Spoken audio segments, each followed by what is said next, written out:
Didn't y'all have a co-evolved, an interesting plant down by Cortland? Yeah. That was. Can you talk about that a little bit?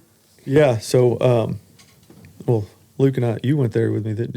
Yeah, we like to look through old survey records and read old writings and there's a book in North Alabama. SGI could probably tell you all about it too. It's called Early Settlers of Alabama, and there was a part in it where it talked about as late as 1824, you could still see bison trails knee deep going to and from the licks in this county. And he was talking about Lawrence County. Oh, yep. And so Is that Moulton Valley? It's so it's on top. So it's Little Mountain. It's at the base of Little Mountain. Okay, so you have the Cumberland Plateau, Bankhead. Bankhead drops off. Where it drops off is still Cumberland Plateau until you get to the limestone. That's Moulton Valley. Where Moulton Valley starts to drop off, for some reason, that little drop off from the transition drop off from the Moulton Valley to the Tennessee Valley is called Little Mountain. Okay. And so this is at the base of Little Mountain in the Tennessee Valley. But we were also finding licks on top of the Little Mountain into the Moulton Valley through old survey records. So like that when it was surveyed in the 1810s, 1820s, a surveyor would say, so at this section corner, we'd walk 13 chains west, which is 66 66 times 13. Times 13. And so I was able to measure that off. And he says, we crossed a small lick. Well, that lick is now the bare dirt front yard of a trailer park. You know, you're like, these people just got their dogs out there wallering in the dirt all day. That's why it's bare and there's no grass growing there. But no, there's no grass growing at this trailer park because it was a lick. Oh, It was a small lick that they were observed in the 1810s. Yeah. And so we've been able to and so then I look at the soil. What's the soil? Well, the soil type for that exact location is a type of soil called Licksdale soil. And you're like, well, crap. Can I look up Licksdale soil on these other sites in the Moulton Valley? And does that mean that they could be licks too? Well, you go and you look. Well, a lot of these areas with Licksdale have been turned to ponds. Because they were wallered out. Yeah, so maybe was it because they were a waller, like a lick before? Or were they surveyed as Licksdale soil because they're now a pond? I don't know. There's some questioning there. But anyways, we've found all these licks along this area that was kind of used to be a trace, and so at the bottom down in Cortland, there's a spring south of Cortland that we were able to identify where it was at and look at it on LiDAR, and you can see these webs through this rocky area where it couldn't have been a skidder. There's these webs of like trails, and so you can still see those. They're not deep anymore.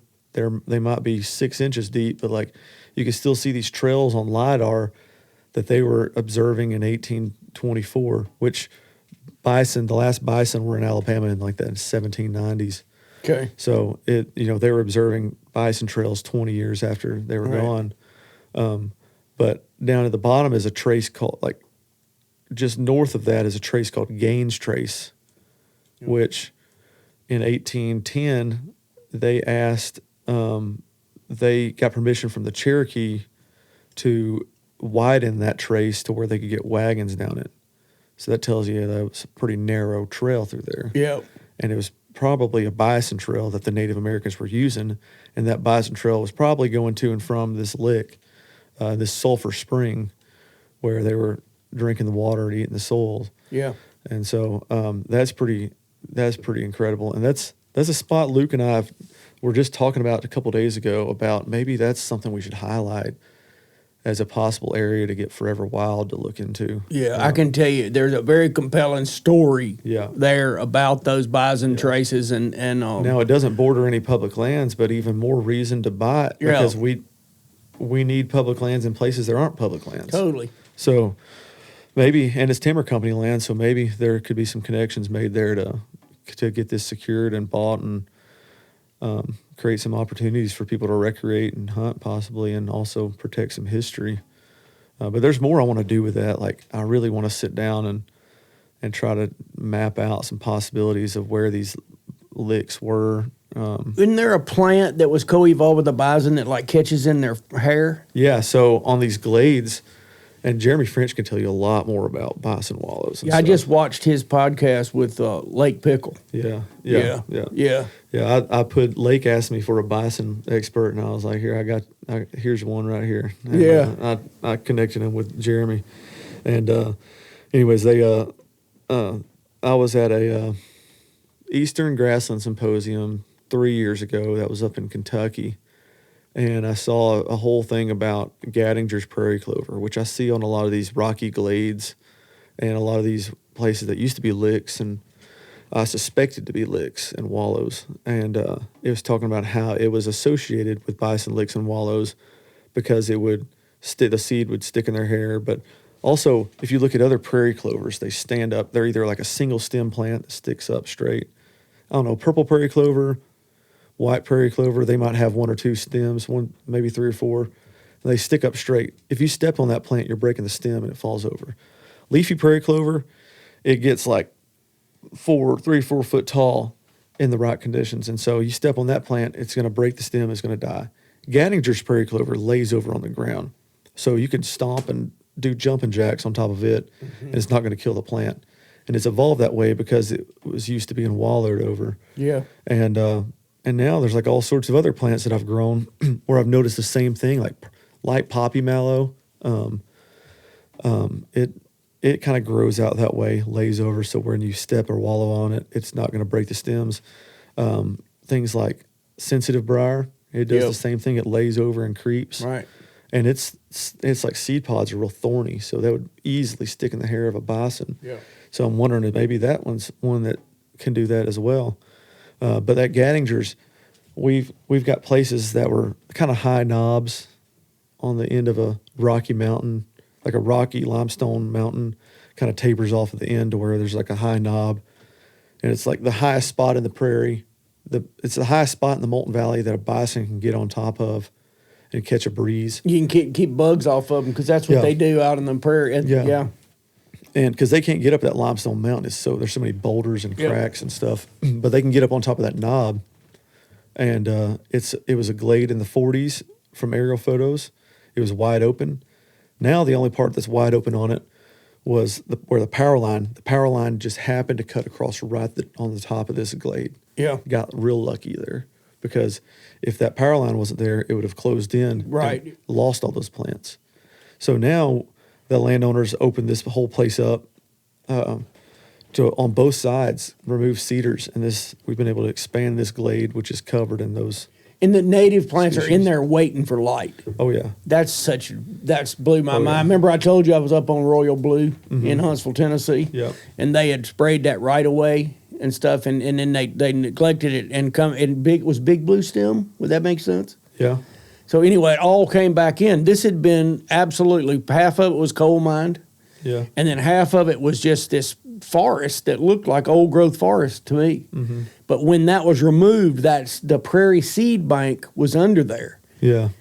And for how many, 150 years? Yeah, I mean, and it's not always the seeds too. Sometimes it's just the plant itself. So it's waiting. Yeah, on one of these glades that we manage, there's hundreds of little light poppy mallow plants where it sends up.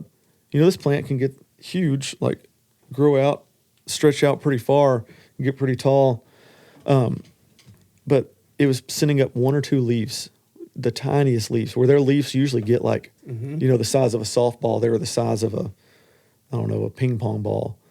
And it put on 1 or 2. Wouldn't flower, but they were everywhere, hundreds of them. Well, we come in and... It's just keeping itself alive. Yeah, yeah. We come in and burn it. We come in and burn it, remove a couple cedars. Next year, they all flower, and they make bigger leaves because they had the sunlight they needed. Yep. But they were just hanging on. They were in survival mode for who knows how long. Right. Waiting on that moment that a tree blew over. Yeah. A tornado came through. Right. A bison rubbed up and pushed over a cedar tree or whatever. Letting light in. Yeah. So they were waiting on a hot fire during the summer to come through and open it up. Like they were just waiting on it, that opportunity. And we're not allowing a lot of those opportunities to happen because we've removed things. Right. Like people think that us coming in and adding fire or removing trees, well, that's human intervention. nature doesn't need humans. Well, we're part of nature.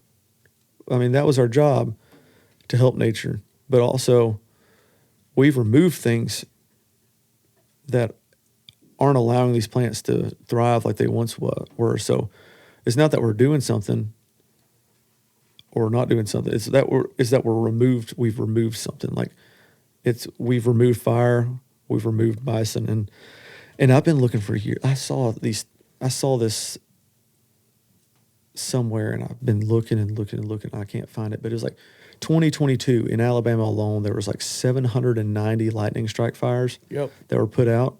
Like, imagine those fires weren't put out. Right. Like, that would have burned the whole state. And so I'm not saying we should let lightning fires burn across the state, but where we know an ecosystem needs fire, we should be adding fire. If we're taking that fire away, we should be doing it in a safe way during a safe time of the year or whatever. You bet.